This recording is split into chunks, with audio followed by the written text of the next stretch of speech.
Hey guys, JamesMCD Reviews here, and I wanted to talk about something that's been on my mind for a while. As you guys know, I saw the new Suicide Squad movie a couple days ago. It was really fucking good. If you haven't checked out my review for it yet, go check that out. And it got me thinking, the original Suicide Squad was a piece of shit. I don't think there's anyone in the world that will argue that. It was poorly paced, poorly edited, terribly written. It just did not know what it wanted to be. Everyone also knows, or at least everyone who's sort of in the online sphere of, pop culture, everyone knows that isn't really the fault of the movie or the director, David Ayer. Before this new sort of renaissance that we're in right now of DC movies actually being, good, Warner Brothers had a really bad habit of sticking their little finger in and changing shit up at the last minute because, at the time, Marvel was on top, and I mean, they still kind of are, but DC is catching up there. But Warner Brothers wanted to have a bit of that pie. They wanted to have their own cinematic universe that was just as successful, so they figured, well, the only way to do that is to completely fuck over our directors and try to get them to make their movies more like Marvel.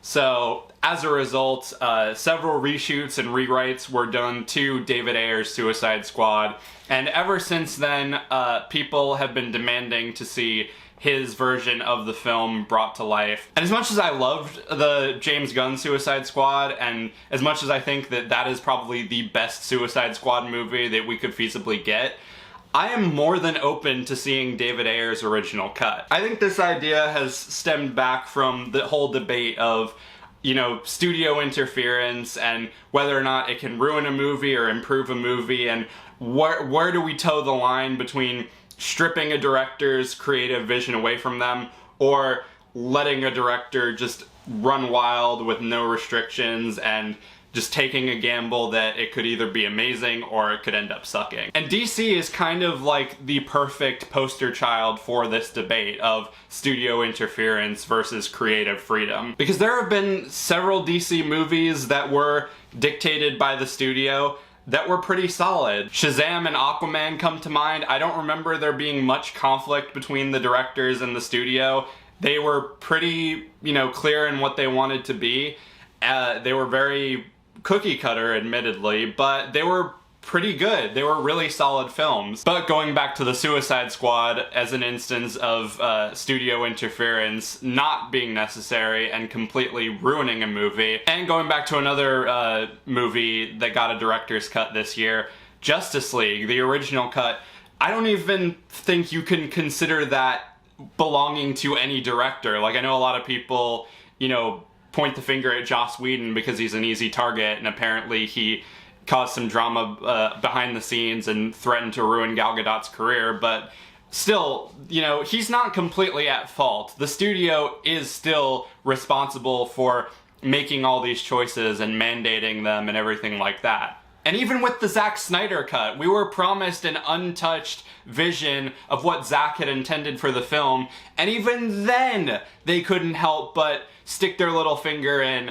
and demand a few changes. That Martian Manhunter scene that everyone got super excited about was originally supposed to be Green Lantern. Zack even threatened to leave the project because of that scene alone. So we've seen when studio interference can help a movie, but we've also seen how it can really, really, really hurt a movie. Now, what happens when you completely take the reins off and just let a director go wild? Now, in some cases, it really ends up working out. Zack Snyder's Justice League was a major improvement over the original, and it also ended up being a really, really solid movie. Yeah, it was long, yeah, it was kind of full of itself, yeah, it still had a few problems, but I'd rather watch 4 hours of that as opposed to 4 hours of... What is brunch? You wait in line for an hour for essentially lunch. And take a look at another recent example. The Suicide Squad by James Gunn is amazing. It is just absolute insanity for all the right reasons. I absolutely loved this movie, and I think part of that is because the studio just gave James Gunn $180 million and said, go nuts, do whatever you want. There were some debates early on as to whether or not he went too far, like with and again, spoilers if you haven't seen it, but the scene where Bloodsport and Peacemaker are trying to out-kill each other. That scene apparently got a lot of pushback, but they left it in the film, and to my knowledge, I haven't heard anyone complaining about it. Like, these are the types of decisions that we get when you let a director do his job and showcase his vision. But at the same time, we also get things like Wonder Woman 1984, where it could be argued that a little bit more studio interference could have been necessary. Now, I don't actually hate that movie as much as the rest of the world seems to. I can't say that it's a good movie by any means. The writing is terrible, the plot makes no fucking sense, there are some weird implications when you really stop and think about it. They just start pulling shit out of thin air in terms of Wonder Woman's powers and just random things in the story. But that isn't really the fault of the director, because, I mean, as we saw in the original Wonder Woman, Patty Jenkins is a fucking good director. It's just, we've now seen that she is not a good screenwriter. So with the whole studio interference versus creative freedom thing, you kind of gotta take it on a case-by-case basis. It's not all black and white. I can really sympathize with a studio because, after all, they are a business. They are all about what is gonna make us the most money, what is gonna get all the asses in the seats, and so they have to make a lot of tough calls, and some are for the best and some end up being for the worst. But on the other hand, I sympathize with the filmmaker. Being one myself, I would hate to see something that I'm really passionate about and something that I have a clear idea of what I want to be get torn apart by a studio for the sake of profit. So like I said, ultimately, I don't think there's a real easy answer to the whole debate on studio interference versus creative freedom. But I do think that these alternate cuts and director's cuts are a good solution to that. Granted, I know they probably cost extra to make, and the studio and the director would probably just rather have, you know, their movie do well during its theatrical run and that be the end of it. But, you know, for those rare few movies, it is cool to see, you know, just how drastically different the finished product would have been had it gone in a different direction. I mean, going back to the Snyder Cut, like, the differences between the Warner Brothers Joss Whedon cut and the Snyder Cut are incredibly different. They are pretty much two separate movies. And that's kind of why, even though I liked James Gunn's version, I am all for David Ayer getting to release his version of the original Suicide Squad.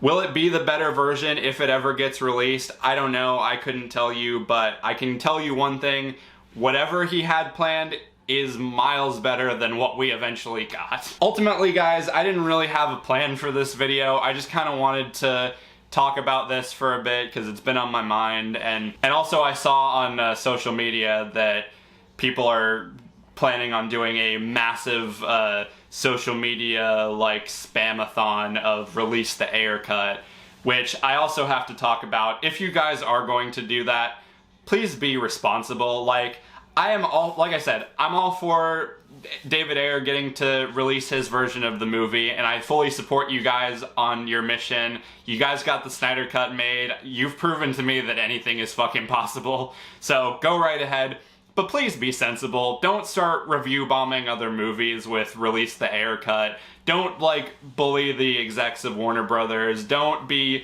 talking shit to each other on Twitter.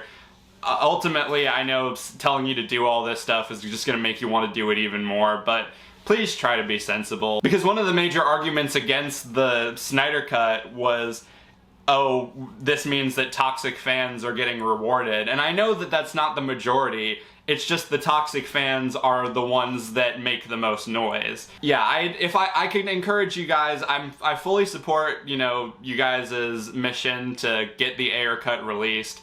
I will 100% back you as long as you guys aren't being assholes. Yeah, but anyway, that's it, guys. I just wanted to chat shit for a few minutes. Be on the lookout for my Free Guy review. Let me know down in the comments what are your thoughts on this whole thing. Until next time, be sure to like, subscribe, ring the notification bell so you can stay up to date on when I'm posting. Follow me on all my social media, subscribe to my main channel. Everything you need to know will be in the description. Thank you guys for watching, and I'll see you later.